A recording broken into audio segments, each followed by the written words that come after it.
Hello and welcome to Colred Plays Raid Shadow Legends. And today we are watching the next episode of Call of the Arbiter. I believe we are up to episode 7. So let's just take a look here.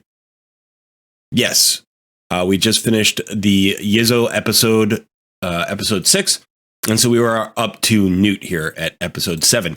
Now, episode 10 drops just in one day, less than a day away. So I'm going to try to cover 7 and 8 today, and then tomorrow we'll cover 9 and 10. I'm really excited about seeing the conclusion of the series. It's been getting better, in my opinion. It's been getting better as it's gone along. I think the first episode was the weakest. The second one was the second weakest. The third and fourth got better. The fifth and sixth have gotten even better. And I don't want to be negative. I don't want to say the first couple were bad. I just feel that what the showrunners chose to do was really push the early part of the narratives as fast as possible to get us into the story as quickly as possible and cover as much background as they could in as short a time as possible, because they only have 6 minutes per episode. I really would have liked to see 10-minute episodes.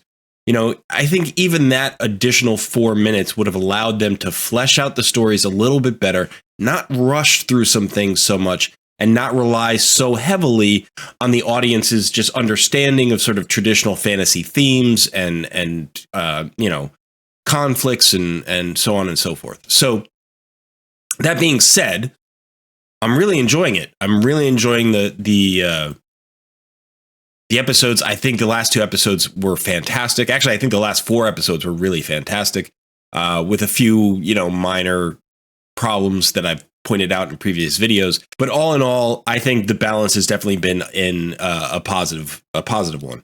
And, follow us from here on forward. We're going to be doing episodes 7, 8, 9, and 10 all in the next 2 days.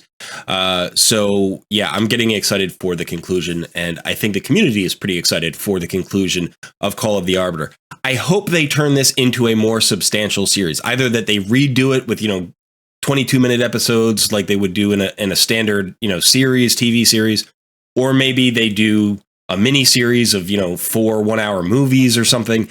It would be cool for them to expand upon this, or they could do a second season of Call of the Arbiter, maybe stick with the short episode format, but give us more depth. There's so many more champions in the game. We have almost 800 champions in the game, so obviously there are a lot more champions to cover than just the ones we've seen so far. Okay, so let's just get right into the episode 7. For Newt.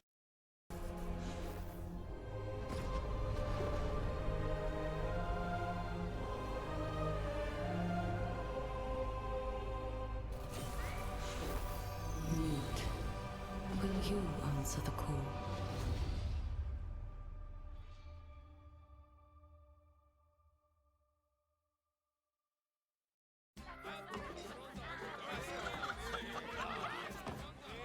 You scared, boy?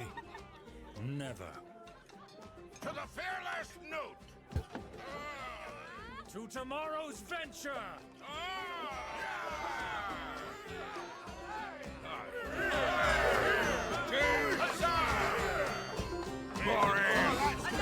Over here, darling!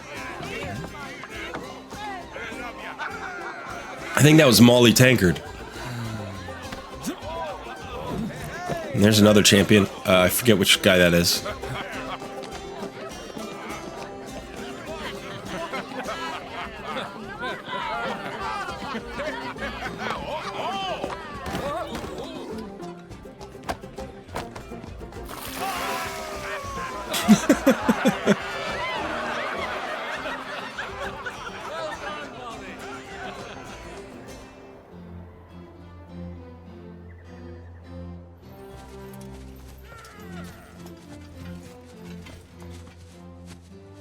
It's your time, son. Return in glory! Thank you, Father. Samar, I see you there. Little brother, with me gone, you're heir to the kingdom. Help Father keep order, yeah?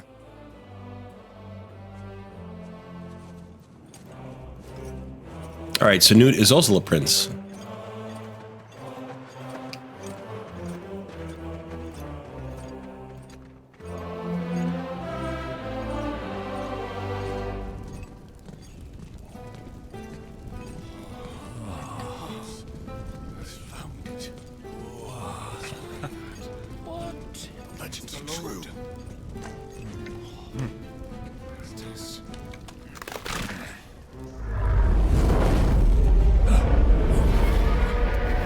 Oh, it's the dragon.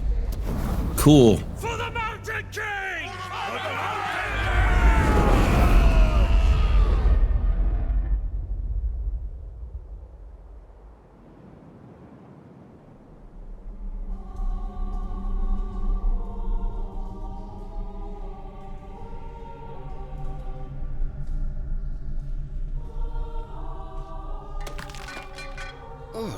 Goddess.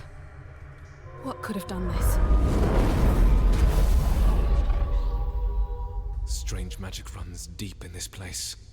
We would be wise to keep our... It was... We couldn't hold.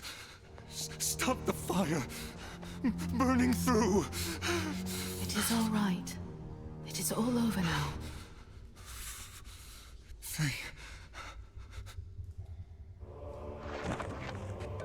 Elves! What business have you in this place? We could ask you the same thing, O mighty dwarf. You dare mock me as you stand in the ruins of my ancestors. We seek a precious relic. A golden shield with a ruby inlaid. You know this shield? I saw it. In the hands of a demon. The demon that massacred my kin. Maybe it's not the dragon. At least it will be easy to find. And what will you do? Two of you? Do you not see the destruction this creature has wrought? Do either of us look like dwarves to you? Master Dwarf, we thank you for your courage and insight. Take as much treasure as you can carry. We will cover your escape.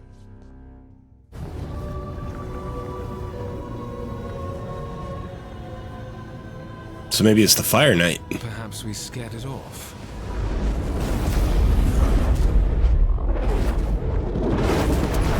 Yeah, it's the Fire Knight. The shield! Okay, first of all, super cool. Very cool Fire Knight entrance. I love it. I again am fighting the image of the Raid Shadow Legends commercials with Death Knight when he's having the dream about saving Elhain from the Fire Knight. You know, it's this whole thing. So there is a little bit of that going on. But one of the things I'm really enjoying, and I think that the showrunners are doing really well, is including all of these minor characters who are champions. And some even kind of major ones. And, you know, when I say major, I mean like, you know, epics and legendaries that we all really want to play with. But, you know, there are a lot of the Dwarven characters, and we'll go through the roster, but I probably saw 6 or 7 characters just from the beginning part of the episode that are champions in the game. So that'll be cool to review later on. But for right now, yeah, this Fire Knight's pretty cool. I'm sure Nude's going to be part of it. He's going to come back. Let's see what happens. Hope you know how to kill this thing.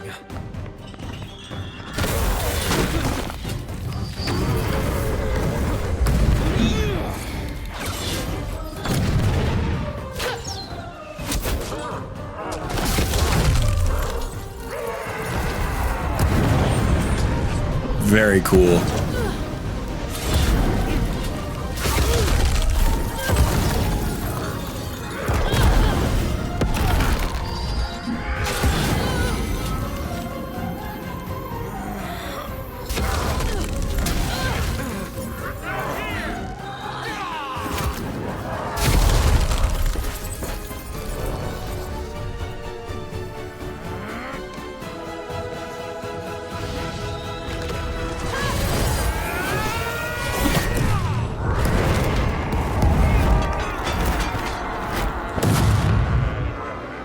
Ooh.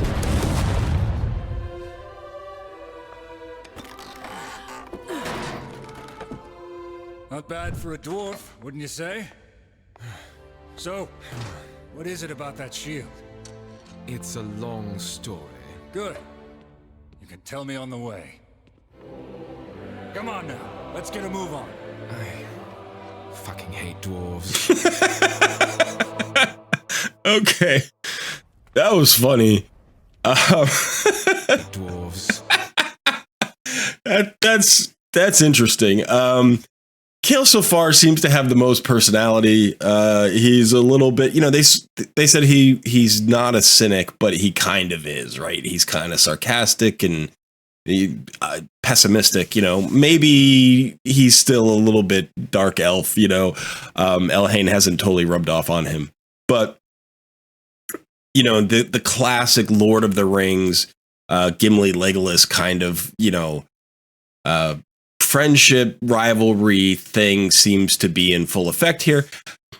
I still have a little bit of an issue with every episode and the writing and the fast forwarding that they're trying to do. And in this episode, it's the death of the dwarves, right? Like Newt wakes up and he says, you see the destruction, but he doesn't like mourn his lost kin.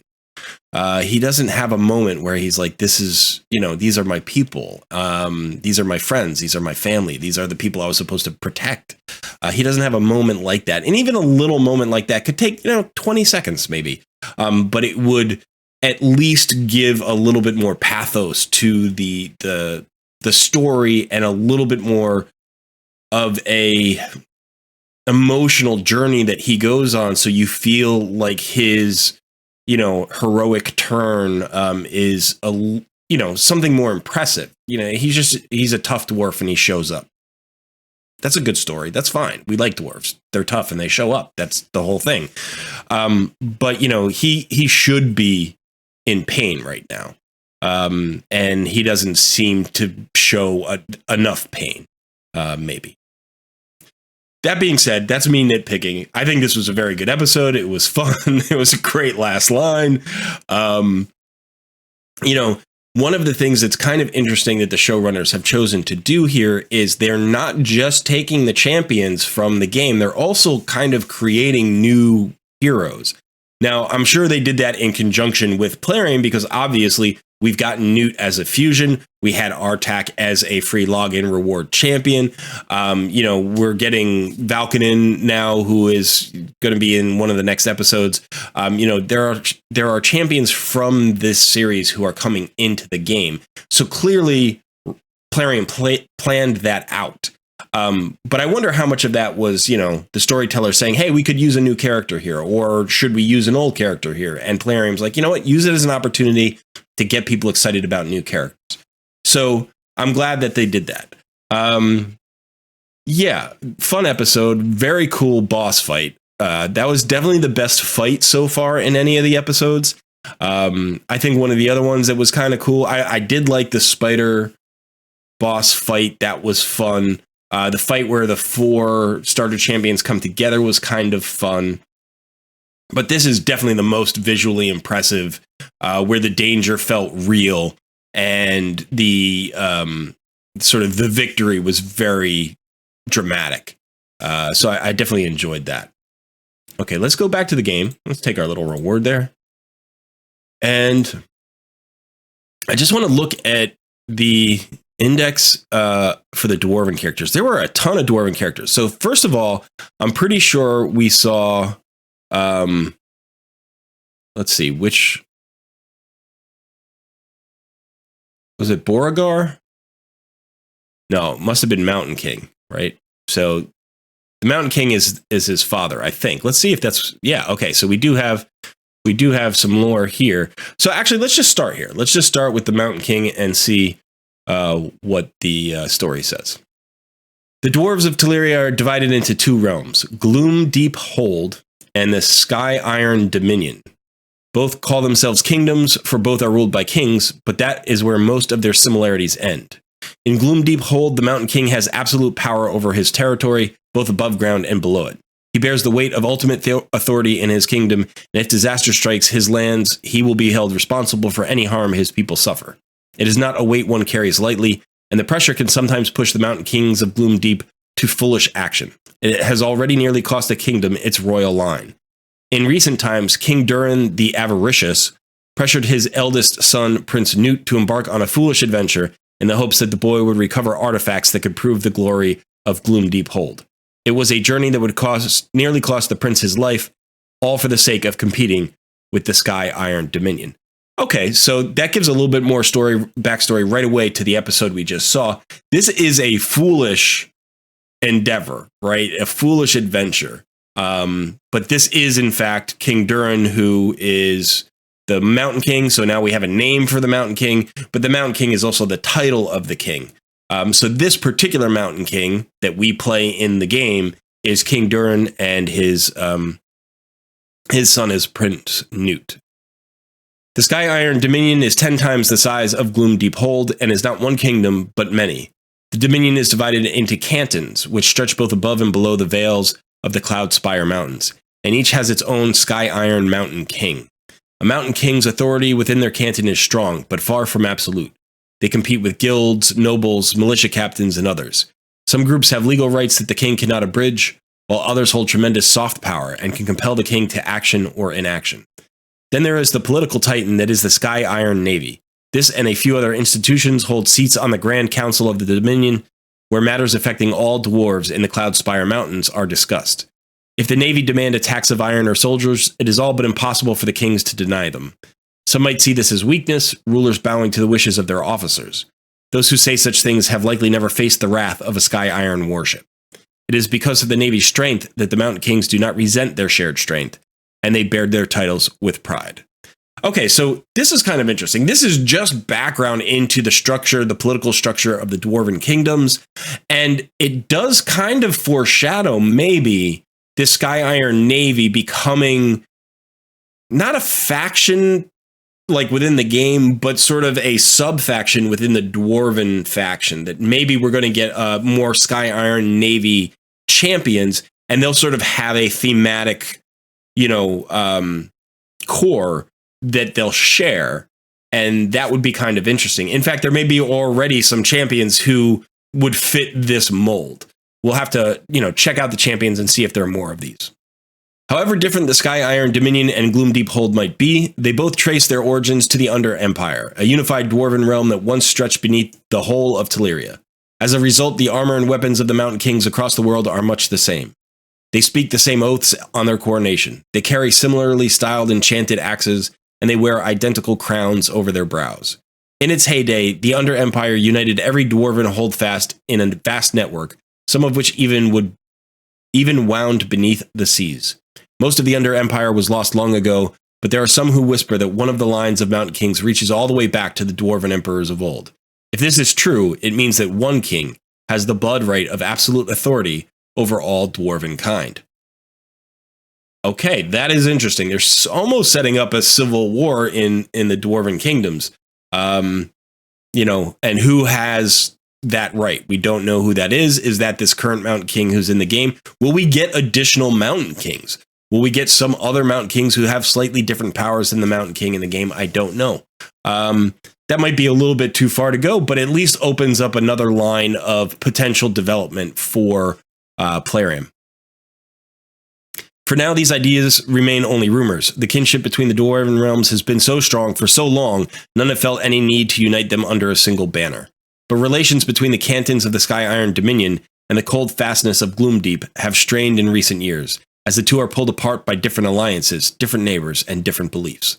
If the two Dwarven realms should someday turn on one another, those rumors of a potential Dwarven emperor existing may rise up from the ashes of history to becoming rallying cry. It may only be a matter of time before a power-hungry Mountain King seeks to reunite his people, not in brotherhood, but by the axe.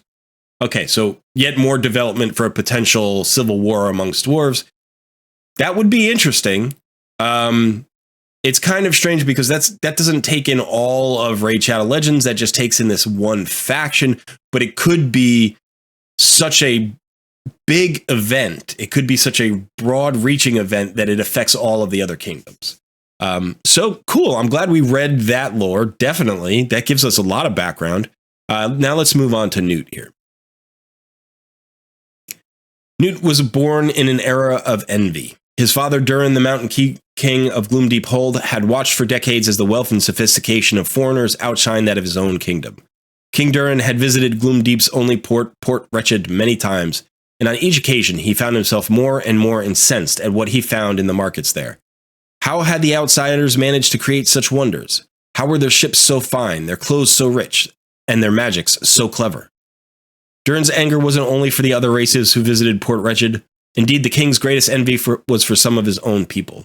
The dwarven treasure fleets from the distant Sky Iron Dominion had visited Port Wretched for centuries, their arrival as regular as clockwork. Each and every time King Durin greeted the Sky Iron Admiral, he nearly shook with rage at how much a mere officer garbed themselves better than he. He railed at how the Dominion's ceremonial gifts were always looked upon with awe by his court, and how his own gifts to the Dominion were always received with little more polite gratitude. The wealth of the Sky Iron Dominion shamed King Durin, for he thought himself a great king. But would a great king not have a great kingdom? The Mountains of Despair were a hard home, and Gloomdeep Hold, buried in the heart of those same mountains, produced a hard people. They were proud, they were strong, they were great.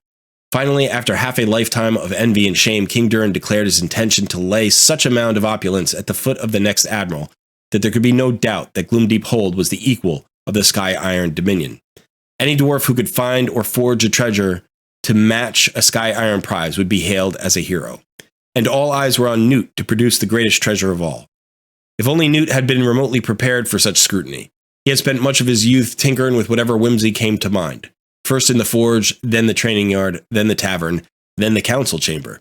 And so Newt became a master of nothing, not a great smith, nor a mighty warrior, nor a talented diplomat. His greatest talent was for producing bawdy versions of common tavern songs. He made for a delightful friend, but a poor hero. That's interesting. So we're set up, he obviously has this little flirtation with Molly going on. And, he was drinking with his buddies and it was kind of raucous. But he set out here to make himself a hero, it seems. With the king's decree ringing through the austere halls of Gloomdeep Hold, Newt found himself wondering how he might meet the expectations of his father's court. He quickly discarded the idea of crafting something. He lacked the skill. But he reasoned even a poor warrior can luck his way into a victory. So he clad himself in royal armor and prepared himself for war. Despite the age of their kingdom, the dwarves of Gloomdeep Hold had made only small and scattered settlements across the Mountains of Despair, leaving great tracts of territory unexplored. Gloomdeep's depths were no less mysterious, with its underground reaches vanishing into a complex warren of abandoned tunnels whose age stretched back into the mists of history. Tunnels once part of an empire that stretched beneath the whole of Teleria. There was no lack of possible places to uncover hidden treasures, both above and below. Most reputed among these rumored sites of buried treasure was an ancient castle, once a dwarven holdfast, but now the home of a terrible monster. Known as the Fire Knight, the demon was a flaming brute clad in molten steel, wielding mace and fury such that none could defend against them. The treasures said to lie at the Fire Knight's feet were glorious beyond measure, and the Fire Knight's sacred shield bore a centerpiece that was said to be forged by the gods themselves. The gleaming mass of treasure that lay at his feet were said to be the possessions of fools who had taken their chances in a duel and lost. Newt did not think it the wisest place to seek his gift to the king, but with no skill to tender, he knew he must try. With trepidation in his heart, Newt announced an expedition to slay the Fire Knight. A celebration was held in honor of this great quest, and over the course of it, Newt became intoxicated by the heady perfume of public approval. So intoxicated, in fact, that even he began to dismiss the dangers of his quest. All right, so that's interesting. That's definitely some background that maybe we didn't get to see in the episode. I mean, Newt seems like a fairly responsible heir to the throne in the episode itself, although he clearly enjoyed the party. But this shows a little bit more background that maybe he wasn't, a heroic figure to start with. And that does add some depth to his fight against the Fire Knight. His victory over the Fire Knight, his willingness to get back in there and fight it again, even though he and his party had been defeated. That is something that runs counter to his previous experience in life. So, he's become heroic through this adventure, through this quest. Definitely pretty cool. I like Newt as a character. I think he's kind of interesting. It's also nice to kind of find a dwarf who's maybe not, this perfect tough as nails warrior or master craftsman. He's a little bit of a partier and a social guy, and that's cool. I do want to look at some of the other champions that I think we saw throughout the episode. I feel like, obviously we definitely saw Molly. Let's see if she has some lore. Okay, she does. Let's read her lore. Across all Teleria, there are a few taverns more famous than the Stout Oak Inn. Nestled within the back streets of Port Wretched, people from all corners of Teleria have found comfort inside this establishment. With its fine food, roaring fires, and flowing ale, even the bloodiest feuds can melt away upon entering. And who is the proprietress of this beloved watering hole? That would be none other than Molly Tankard, who can talk the wings off a dragon, sell ice to the Jotun, and could probably convince Siroth himself to quit his schemes, if she ever wanted him in her tavern. Okay, that's the first time, I think, that we've gotten a gender for Siroth. So Siroth is male here. Siroth himself. That would maybe make Lumaya, the naming convention is such that it sounds feminine anyway. I don't know if we've gotten confirmation that Lumaya is female. But the Great Divorce, term that we've heard implies that maybe they were partners and split at one point. And to split that power along gender lines is not uncommon. That would be a fairly traditional way to do it, right? That you have light and dark, good and evil, male and female, and obviously in this particular case, it's the male character that is the evil character. Or it could just be, whatever. But in terms of creating a dichotomy, it makes sense, at least traditionally, to break it down along gender lines, right? So they seem to have done that here. But it is interesting that up until this point, we didn't get any confirmation about the gender of these god characters. Matriarch of the Stout Oak Inn for years, Molly has served everyone from curious kings to the lowest deckhands. While devoted to her inn, Molly also occasionally hosts her famous banquets back home in Gloom Deep Hold, only on special request. As a landlady in one of the roughest ports of Teleria, Molly Tankard is no stranger to violence. From bar brawls and riots to murders and back alley ambushes, she has no qualms with intervening to protect her establishment. The stories about her have become the stuff of legend. Some swear, between healthy drafts of Molly's finest ale, that she once held off a screaming host of undead from wrecking her tavern, armed with nothing more than a roasting fork. Others say that she defeated an entire clan of orcs in a series of arm wrestling contests while still rustling up her famous soup of the day. Ask Molly about any of these tales and she will spin an even greater yarn, complete with additional anecdotes that will have even the most serious clients rolling with laughter. There are days when Molly dreams of packing her belongings and traveling the world, so she can finally indulge her wanderlust, caused by years of listening to her patrons' wild stories. Above all, however, she still loves her job. So while there are drinks to be poured, fights to break up, and vomit to be mopped up, you will find Molly behind the bar of the Stout Oak Inn, ready to delight customers with a foaming pint, a succulent meat pie, and a story about a drunk patron she had served the night before. Very cool episode. I hope you enjoyed it. I have to click the red dots. I have to click them. Sorry. So yeah, very cool episode. I hope you enjoyed it. I hope you've enjoyed sort of the dive into the lore as well as watching the episodes. Definitely in the comments below, let's have that conversation. Let's talk about it. Let me know what you're thinking. Have you been following the episodes as they've been released, or are you watching them along with me sort of in a rush at the end, or are you even saving them in order to watch them all, binge watch them all on the same day? It would only be about an hour of watch time if you waited until the last day. So if you have done that, I completely understand. The only reason I haven't done that is because I've been trying to put out videos on these, and it takes a little bit longer. So each video, takes 30 to 40 minutes to shoot, and then we have to edit it and put it out and all that stuff. So, yeah, definitely let me know what you're thinking. I hope you've been enjoying the videos. I will have the next episode out in just a little while, and then tomorrow we will get the last 2 episodes out when the finale comes out, and the first season of Call of the Arbiter finally finishes. Okay, I have been Colred, and I will see you in another video soon.